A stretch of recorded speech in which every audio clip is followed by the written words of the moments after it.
Assalamu alaikum wa rahmatullahi ta'ala wa barakatuhu. Allahumma salli ala Muhammad wa ala ali Muhammad wa sallim. Anyala tando kala barakada. Ambala tando kala barakalla inshallah. Di wuladan na amina bardon ken ñoy inshallah. Ani abadi jelo Malik Sulaiman zu jihad Kemaldin inshallah. Sheikh Imam Watara Abidjan Kono Imam Nimutakin inshallah. Aka kalandino adin chelo inshallah.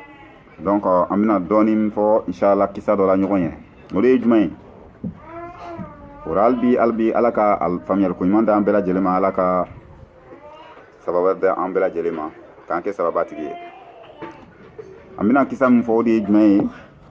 kisa ni abi fe ka fendo fanyena o femi majira ka fo ko adama de ni bina koko ke pour ki ka sababa so ki ka ala le koson ni koko kala koson alhamdulillah ibi jigma fa so ala ngani koko ke ni makala ko sondron atina laban islamu hukiya ana akrama ana rajulan mara ala shajaratin tu'badu min duni llahi faghalib alayha wayikmani lakli kabo akrama la ko cedodi otuma atimina yiri dola yiri ni obaba to kala toyi otuma ali dusu gana adimina yiri ni ka batulla o kala minke fa akhadha fa'san wa rakiba himarahu وتوجه إلى الشجرة ليقطعها ديبو كلا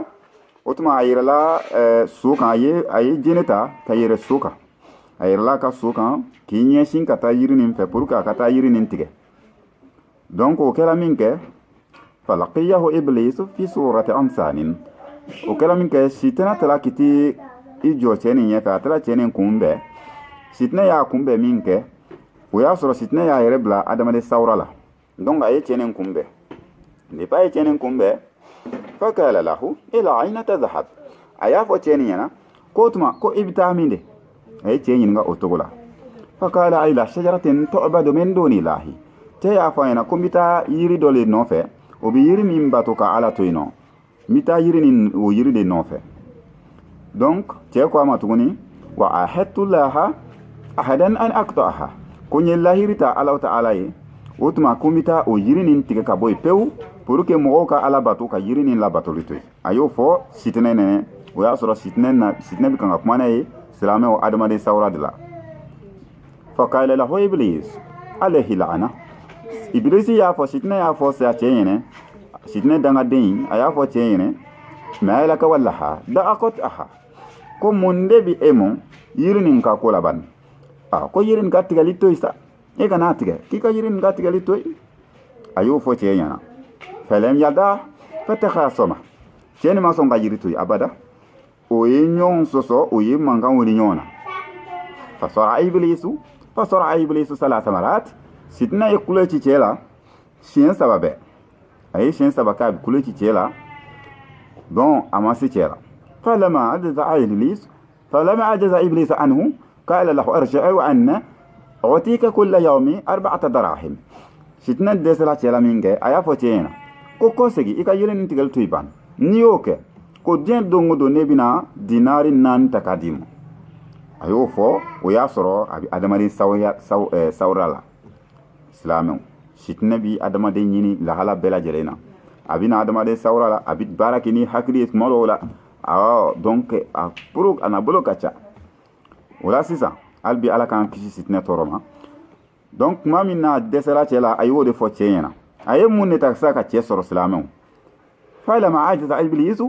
عنه يعني عن الرجل donc tumamina adesela kabo chema amasi akayeko amasi chela ka chefri ayemun ke slamon qala lahu irja wa ana utika kull yawmi 4 darahim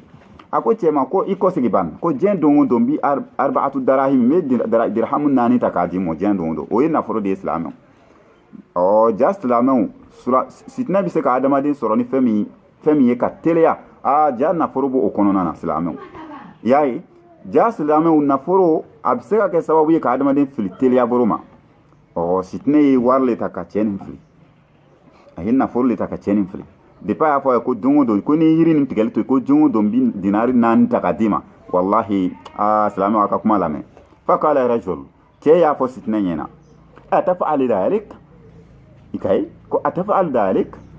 tiwa ayangi nga ko atafa'al dhalik ko eske bina o kace nawa hay cɛ ɲininka o cogo la fa qala na'am sitna ko ma ko oho yayi cɛ ye sitna ɲininka parce que sitna nana adamadi sawra de la donc cɛ y'a ɲininka ke atafa'alu dhalik ko i bɛna nin kɛ tiɲɛ wa i bɛna daraham naani di yan don o don tiɲɛ wa cɛ ko sitna ko a ma ko ɔhɔ n bɛna a di depuis sitna y'o fɔ o jaabi kan di cɛ ma silamɛw nafolo kabako don dɛ wallahi sitna bi nafolo ta ka mɔgɔw sɛgɛn quoi ka nafolo ta ka maa caman fili de ala bi ala kana fili ni sitna ka filili ye ni sitna ka bi fili n'a ye tante yɔrɔ bɛɛ n'a min sɔrɔ nafolo n'a ma mɔgɔ min bi kisi ka bɔ o yɔrɔ fan fɛ silamɛw a ka dɔgɔ dɛ hali bi ala k'an bɛɛ lajɛlen laɲɛ ala k'an kisi ala kana sitna s'an na parce que nafolo kɛlen don ka bɛɛ yɛlɛma bi ka bɛɛ fili donc i y'a ye sitna y'o fɔ min kɛ cɛ ye mun kɛ faraja illa manzilihi cɛ kɔ segila ka taa ka du kɔnɔ a ye yiri tigɛli to yen a kun k'a bɛ taa yiri min tigɛ parce que mɔgɔw bɛ taa yiri nin bato k'ala to yen ale wulila ka jɛnɛ ta ka yɛrɛ so kan ka taa k'a bɛ taa yiri min tigɛ ala kosɔn bon en fait a ko a bɛ taa tigɛ parce que k'ale dimina pourquoi parce que a dimina pourquoi o b'o kɛ la mais nafolo sitna nana ka na tante ka sɛgɛ sitna m'a sɔrɔ sitna ye wari proposé dɔrɔn donc a ye sira bila a taara du kɔnɔ a ye yiri tigɛli to yen silamɛw sitna man ɲi dɛ a bɛ adamaden nɛgɛ ni fɛn bɛɛ lajɛlen ye nka mun fanga ka bon o de ye nafolo ye hali bi ala ka sabali d'a ma ala ka hakili ɲuman di ne ni aw bɛɛ lajɛlen ma silamɛw kab'o kɛra cɛ taara a ka du kɔnɔ falama raja'a ila sujadatiha sara yashidu tahtaha kulla yawmin 4 darahim depuis cɛ ko seginna o la ka taa a ka du kɔnɔ a ka seli yɔrɔ o kuma a bɛ sujudu bin yɔrɔ min a bɛ seli yɔrɔ min na a labanna o la diɲɛ don o don ni dugu mana gɛ o kuma a bɛ dinari 4 sɔrɔ o yɔrɔ la sitinɛ bɛna wari nin bila a ka seli yɔrɔ nin na sitinɛ bɛ to ka wari nin bila yen a ka seli yɔrɔ tapi nin duguma seli yɔrɔ duguma a bɛ to ka wari nin ta yen jɔn don o don donc i y'a ye sitinɛ y'a fili ka bɔ yiri tigɛli ma o kɛla tile 4 a b'o nafolo sɔrɔ la tile 4 silamɛ o don tile 4 a bɛ nafolo nin kan ka sɔrɔ o cogo la i y'a ye dɛ illa salasati afan silamɛw a bɛ tile 3 tile 4 don o ko wɛrɛ donna a senkɔrɔ tile 3 de y'a fara a bɛ nafolo nin sɔrɔ o cogo la yani فلما رجع إلى سجدته صار يجد تحتها أو تحت سجدتها أو تحتها كل يوم 4 دراهم إلا 3 أيام donc akela o cogo la min a bɛ to ka nafolo nin sɔrɔ o cogo la darahim 4 sɔrɔ a ka seli yɔrɔ nin na fo ka taa se tile 3 ma silamɛw فلما أصبح بعد ذلك لم يجد شيئا tuma min a nana kɛ a tɛ foyi ye tile 3 tɛmɛnen kɔfɛ a tɛ wari ye a ka sujudu a ka seli yɔrɔ la tuguni a ye mun kɛ فأخذ الفأس وركب حماره وتوجه نحو شجرة